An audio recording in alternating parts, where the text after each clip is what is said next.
తిరుమల బ్రహ్మోత్సవాలు రంగరంగ వైభవంగా సాగుతున్నాయి.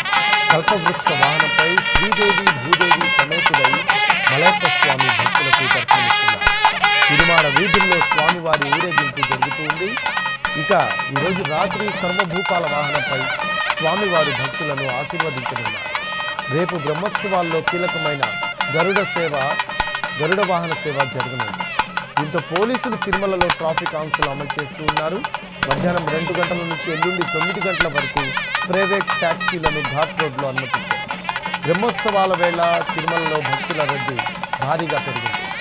నిన్న 86,000 మంది శ్రీవారిని దర్శించుకున్నారు. శ్రీవారి హుండీకి 3,64,00,000 రూపాయల ఆదాయం లభించింది.